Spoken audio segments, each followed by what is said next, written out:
PM Modi आज उत्तराखंड के हर्षिल का करेंगे दौरा। मुखवा में देवी गंगा के शीतकालीन आवास पर करेंगे पूजा अर्चना। पीएम मोदी गंगा की पूजा के बाद हर्षिल में जनसभा को संबोधित करेंगे। एक ट्रैक एंड बाइक रैली को हरी झंडी दिखाएंगे। पीएम मोदी के दौरे से पहले हर्षिल में जोरदार तैयारी। सुरक्षा में 7,000 से ज्यादा पुलिस फोर्स को तैनात किया गया। पीएम मोदी ने ट्वीट करके हर्षिल यात्रा पर जताई खुशी। लिखा, सरकार ने शीतकालीन पर्यटन को बढ़ावा देने के लिए शुरू किया विशेष कार्यक्रम। धार्मिक पर्यटन और स्थानीय कारोबार को मिलेगा बढ़ावा। हर्षिल दौरे से पहले पीएम मोदी ने उत्तराखंड को दी है बड़ी सौगात। केदारनाथ और हेमकुंड साहिब में रोपवे को मिली कैबिनेट की मंजूरी। केदारनाथ रोपवे प्रोजेक्ट 6 साल में पूरा करने का लक्ष्य। 4,081 करोड़ की लागत से होगा निर्माण। 19 किलोमीटर की यात्रा 36 मिनट में पूरी होगी। उत्तराखंड सीएम मोदी का जताया आभार। कहा कि काफी समय से केदारनाथ और हेमकुंड साहिब रोपवे की मांग की जा रही थी। समाजवादी पार्टी विधायक अबू आजमी की विधानसभा सदस्यता पर खतरा। औरंगजेब पर दिए बयान के बाद सदस्यता रद्द करने की उठी मांग। फिलहाल मौजूदा सत्र से किए गए निलंबित। सपा नेता अबू आजमी को लेकर महाराष्ट्र से यूपी तक सियासत तेज। यूपी विधानसभा में सपा पर बरसे सीएम योगी। कहा कि अबू आजमी नहीं संभल रहे हैं तो उन्हें यूपी भेज दे, इलाज हम करा देंगे। सीएम योगी ने अबू आजमी को सपा से निकालने की भी मांग की। कहा कि बाप को कैद करने वाला औरंगजेब इनका आदर्श बना। लोहिया के आदर्शों से हटी समाजवादी पार्टी। अबू आजमी को लेकर महाराष्ट्र विधानसभा में हंगामा। सीएम फडणवीस और शिवसेना यूबीटी विधायक अंबादास दानवे में बहस। पूछा, अब तक अबू आजमी को जेल में क्यों नहीं डाला। फडणवीस ने शिवाजी महाराज के अपमान पर उद्धव गुट को घेरा। कहा कि अबू आजमी को तो जेल में जरूर डालेंगे, लेकिन पहले यह बताएं कि औरंगजेब को महान बताने वाले जितेंद्र आव्हाड और नेहरू का विरोध क्यों नहीं किया। शिवाजी का अपमान करने वालों को माफी नहीं मिलेगी। महाराष्ट्र के डिप्टी सीएम एकनाथ शिंदे का बयान। बीजेपी नेता सुधीर मुनगंटीवार ने सीएम योगी की तारीफ की। कहा कि वो अबू आजमी को अच्छे से सबक सिखा देंगे, सामने वाला कह देगा हे राम। शिवसेना नेता संजय सिरसाट बोले कि अबू आजमी जैसे लोगों को ठीक करना जानते हैं सीएम योगी। अखिलेश यादव सिर्फ मुस्लिम वोटों की राजनीति कर रहे हैं। अबू आजमी के बचाव में उतरे महाराष्ट्र कांग्रेस के नेता नाना पटोले। कहा कि सिर्फ धर्म के आधार पर कार्रवाई ना हो। जो महापुरुषों का अपमान करता है सब पर एक्शन हो। योगी के इलाज वाले बयान पर भड़के अखिलेश यादव। कहा कि जो खुद बीमार है वो दूसरों का इलाज क्या करेंगे। निलंबन से सच की जुबान पर ताला नहीं लग सकता है। सपा चीफ अखिलेश यादव का बयान। अपने सस्पेंशन को अबू आजमी ने बताया गलत। कहा कि मुझे सफाई देने का मौका देना चाहिए था। योगी आदित्यनाथ के बयान पर भी बोले अबू आजमी। कहा कि देश में लोकतंत्र खत्म हो चुका है, चाहे जो कुछ कर लें। सपा नेता शिवपाल यादव का पलटवार। कहा कि चाचा भतीजे के पीछे समय गंवा रहे हैं सीएम, मुद्दों से बोलने पर कतराते हैं। राहुल गांधी का आज सुबह 11 बजे मुंबई दौरा। धारावी में लोगों से करेंगे मुलाकात। राहुल गांधी धारावी के चमड़ा व्यवसायी और छोटे कारोबारियों के साथ करेंगे चर्चा। दोपहर 1 बजे से शाम को 4 बजे तक वर्कशॉप में होंगे शामिल। मैंने 2 बार नीतीश कुमार को बिहार का मुख्यमंत्री बनाया। आरजेडी नेता तेजस्वी यादव का बड़ा बयान। तेजस्वी यादव के बयान पर छिड़ा सियासी संग्राम। डिप्टी सीएम विजय सिन्हा बोले लालू परिवार पूरे बिहार का कसूरवार। अटल जी के नेतृत्व में हमने इसे जंगल राज की जद से निकाला था। बिहार बीजेपी अध्यक्ष दिलीप जायसवाल का अटैक। कहा कि युवाओं को गुमराह कर गलत रास्ते पर ले जा रही है आरजेडी। जन सुराज चीफ प्रशांत किशोर का अटैक। कहा कि नीतीश कुमार बिहार चुनाव बीजेपी के साथ लड़ेंगे, लेकिन बाद में पाला बदल सकते हैं। महागठबंधन में सीएम चेहरे को लेकर विवाद। कांग्रेस विधायक अजीत शर्मा बोले चुनाव जीतने के बाद नाम पर होगा फैसला। राहुल और खड़गे तय करेंगे नाम। बीएसपी संगठन में फिर बड़ा बदलाव। आनंद कुमार का पार्टी के नेशनल कोऑर्डिनेटर पद से इस्तीफा। रणधीर बेनीवाल बनाए गए नेशनल कोऑर्डिनेटर। आनंद कुमार फिलहाल बीएसपी के राष्ट्रीय उपाध्यक्ष के पद पर बने रहेंगे। लंदन में कश्मीर मुद्दे के सवाल पर विदेश मंत्री एस जयशंकर ने दिया जवाब। बोले कहा कि हम जिस हिस्से का इंतजार कर रहे हैं वो कश्मीर के उस हिस्से की वापसी है जो पाकिस्तान के अवैध कब्जे में है। विदेश मंत्री ने कहा कि हमने कश्मीर में अधिकांश मुद्दों को हल करने का काम किया है। जब ये हो जाएगा तो मैं आपको आश्वासन देता हूं कि कश्मीर का मसला भी हल हो जाएगा। अलीगढ़ मुस्लिम यूनिवर्सिटी में होली मिलन समारोह की इजाजत नहीं मिलने पर विवाद। एएमयू प्रशासन ने कहा कोई भी नई परंपरा शुरू होने नहीं दी जाएगी। हिंदू छात्रों ने 9 मार्च को एएमयू क्लब में होली मिलन कार्यक्रम की इजाजत मांगी थी। प्रशासन ने कहा कि हर साल जिस तरह होली मनाई जाती है छात्र उसी तरह मना सकते हैं। एएमयू प्रशासन के रवैये से हिंदू छात्रों में नाराजगी। छात्रों ने लगाया भेदभाव का आरोप। कहा कि पीएम मोदी ने जिसे मिनी इंडिया कहा वही होली मिलन की अब इजाजत नहीं मिल रही है। बिहार के गोपालगंज में आज से बागेश्वर धाम पीठाधीश्वर धीरेन्द्र शास्त्री की हनुमंत कथा। रामनगर में 10 मार्च तक चलेगी बाबा बागेश्वर की कथा। बागेश्वर धाम के पीठाधीश्वर पंडित धीरेन्द्र शास्त्री के वैशाली आने पर बिहार पुलिस ने लगाई रोक। कार्यक्रम स्थल तक आवाजाही के पर्याप्त साधन नहीं होने का दिया हवाला।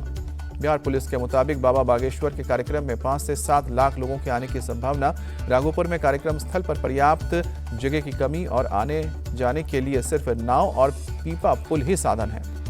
पंडित धीरेन्द्र शास्त्री ने वीडियो संदेश जारी करके कहा कि प्रशासनिक व्यवधान की वजह से नहीं आ रहे हैं। आप लोग अपना कार्यक्रम सफल बनाओ, हम बालाजी से प्रार्थना करते हैं। किसानों के प्रदर्शन पर आम आदमी पार्टी की प्रेस कॉन्फ्रेंस, कहा कि केंद्र से है किसानों की मांग, फिर चंडीगढ़ क्यों आना चाहते हैं। किसानों की आम आदमी पार्टी की दो टूक अमन अरोड़ा बोले, पंजाब में मजबूत है सरकार, पैरेलल सरकार नहीं चलने देंगे।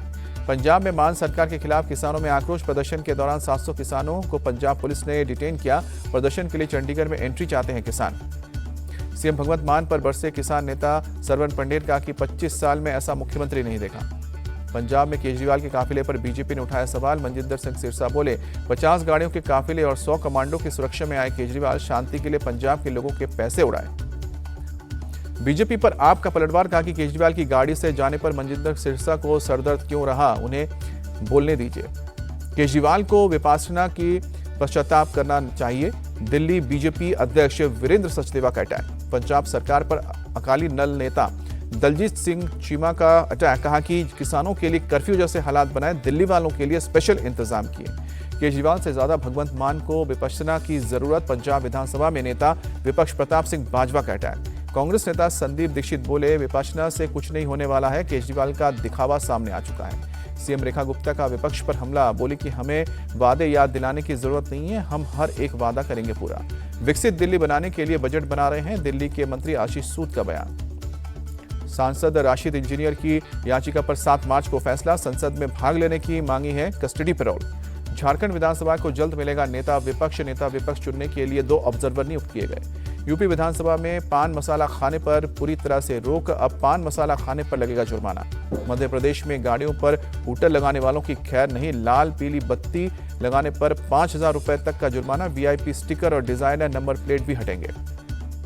दिल्ली में क्राइम ब्रांच ने एक महिला नक्सली को गिरफ्तार किया। झारखंड में पुलिस टीम पर हमले सहित कई गंभीर मामलों में आरोपी। दिल्ली पुलिस के मुताबिक 3 साल के करीब दिल्ली एनसीआर में पहचान बदलकर घरेलू नौकरानी का काम कर रही थी महिला नक्सली। एलएमजी सहित कई हथियार चलाने में है माहिर। यूपी के बुलंदशहर में पुलिस और कलाम नाम के एक बदमाश के बीच मुठभेड़, कलाम को पुलिस ने गिरफ्तार किया।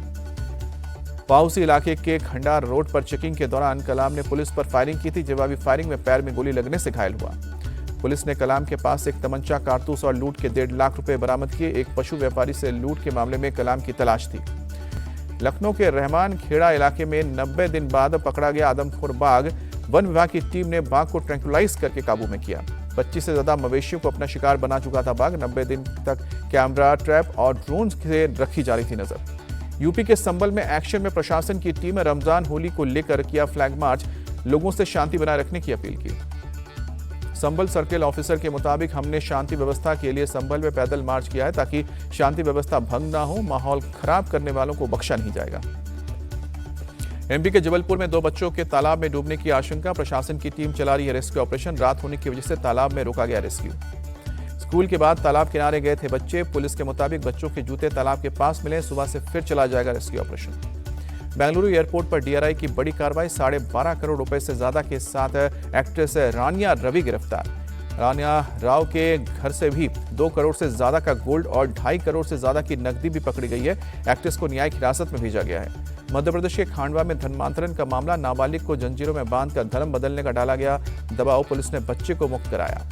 सौतेले पिता के अत्याचार में सगी मां भी शामिल, पीड़ित की शिकायत पर दोनों के खिलाफ मामला दर्ज हुआ। यूपी के सीतापुर में एक बच्ची के मर्डर केस में बड़ा खुलासा, नशे के आदी पिता ने ही गला दबाकर हत्या की। उत्तर प्रदेश के फतेहपुर में बुलडोजर एक्शन, गैंगस्टर इमरान की अवैध संपत्ति तोड़ी गई। कार्रवाई के दौरान बड़ी तादाद में पुलिस बल तैनात किया गया। झारखंड के चाईबासा में आईडी ब्लास्ट में सीआरपीएफ के 3 जवान घायल हुए, इलाज के लिए अब रांची लाया गया। जादवपुर यूनिवर्सिटी में शिक्षा मंत्री से झड़प को लेकर कलकत्ता हाईकोर्ट सख्त, पुलिस और खुफिया विभाग की भूमिका पर उठाया सवाल। कलकत्ता हाईकोर्ट ने पूछा, सुरक्षा रहते हुए शिक्षा मंत्री की गाड़ी तक कैसे पहुंचे प्रदर्शनकारी, कहा कि पड़ोसी देश जैसे हालात नहीं बनने चाहिए। अगरतला में 4 अवैध बांग्लादेशी गिरफ्तार, पुलिस ने एक एजेंट को भी पकड़ा, अवैध तरीके से घुसने की कर रहे थे कोशिश। जम्मू कश्मीर के तंगधार कुपवाड़ा रोड पर से हटाया जा रहा है बर्फ। लगातार बर्फबारी से सड़कों पर जमी है बर्फ की मोटी परत, सड़कों पर रोका गया ट्रैफिक। सोनमर्ग के सरबल इलाके में आया बर्फीला तूफान, कैमरे में कैद हुई एवलांच की भयावह तस्वीर। हेमकुंड साहिब जाने का रास्ता क्षतिग्रस्त, पहाड़ों से गिरे चट्टान की चपेट में आया। अलकनंदा नदी पर बना पुल, अब ट्रस्ट के अलर्ट के बावजूद प्रशासन ने नहीं की कार्रवाई। 3 जुलाई से शुरू होगी अमरनाथ यात्रा, 9 अगस्त तक कर सकेंगे बाबा बर्फानी के दर्शन। यूपी के मथुरा में जेल के कैदियों की पहल। जेल में बना रहे हर्बल गुलाल और रंग। जेल प्रशासन रंग और गुलाल की अलग अलग स्टॉल लगाकर बिक्री करेगा। अमेरिका से डिपोर्ट किए गए नेपालियों का पहला जत्था काठमांडू पहुंचा। अमेरिकी विमान से त्रिभुवन इंटरनेशनल एयरपोर्ट पर उतारे गए ये लोग। एयरपोर्ट से निकलने के बाद यात्रियों ने नहीं की किसी से बात, सरकारी सुरक्षा में रवाना हुए। प्राइवेट चंद्रयान ब्लू गोस्ट के चंद्रमा पर लैंडिंग का वीडियो सामने आया। चांद की सतह पर सूरज की रोशनी की तस्वीर आई नजर। चैंपियंस ट्रॉफी के फाइनल में भारत और न्यूजीलैंड के बीच होगी खिताबी भिड़ंत। 9 मार्च को दुबई में दोपहर 2:30 बजे होगा मैच। एक बार फिर चोकर साबित हुए टीम साउथ अफ्रीका। लाहौर में खेले गए दूसरे सेमीफाइनल में न्यूजीलैंड ने 50 रन से दी शिकस्त। न्यूजीलैंड ने पहले बल्लेबाजी करते हुए 6 विकेट के नुकसान पर रिकॉर्ड 362 रन बनाए। जवाब में साउथ अफ्रीका की टीम 9 विकेट गंवाकर 50 ओवर में 312 रन ही बना पाई। डेविड मिलर ने बनाया चैंपियंस ट्रॉफी में सबसे तेज शतक का रिकॉर्ड। 67 गेंद में सेंचुरी बनाकर तोड़ा वीरेंद्र सहवाग और जॉश इंग्लिश के 77 बॉल में सेंचुरी का रिकॉर्ड।